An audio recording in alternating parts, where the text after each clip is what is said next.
from California. Kurt from California. We're going to start the calls with Kurt from California. Kurt. Hey Jim, this is Kurt, and you might not want it, but here it is, 102 degrees, smoggy, 3 hours sitting in traffic, Southern California, booyah! Wow, what an aggravation booyah. That may be the most aggravated. That could be a road rage booyah. Not road rules, but a road rage booyah. Might just be. Yeah. I just picked up here for real money, and thank you for doing what you do. It's an honor to be on the program.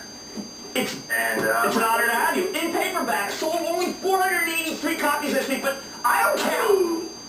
Okay, go ahead. All right, many relate today's drop in the market to drop in oil prices, crude oil. However, I believe it to be part of a natural correction that was bound to happen before the market turns toward the upside again in early 2010.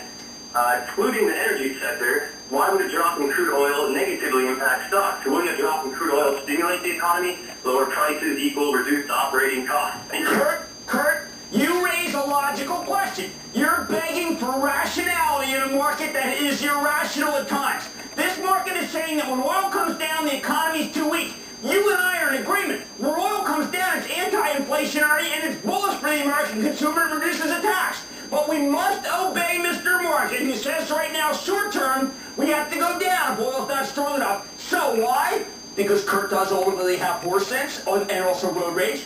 When it gets to 2010, we can start being more positive. Hopefully it comes down enough that we can be more positive before 2010, though. Hey, why don't we go clear across the country? Why don't we go to Bob in New York? Bob.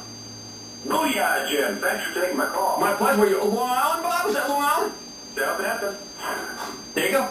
All right, what's up? We've been watching Qualcomm make lower highs and lower lows since July. Right. So we ran regression analysis and found that if you run it for a 1 year time period, the future looks great. But if you run it for a longer period of time, looks like this stock's going to move sideways well into the future.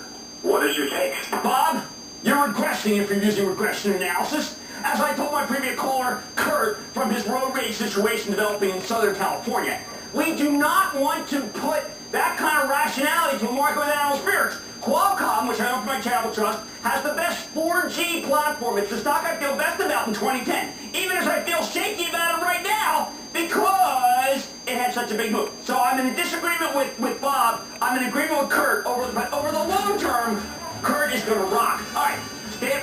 Oh my, it's the land of 10,000 bold dances. So I'm in disagreement with Bob. I'm in agreement with Kurt. So I'm in disagreement with Bob. I'm in agreement with Kurt. But over the long term, Kurt is going to rock. But over the long term, Kurt is going to rock. Kurt is going to rock. Kurt is going to rock.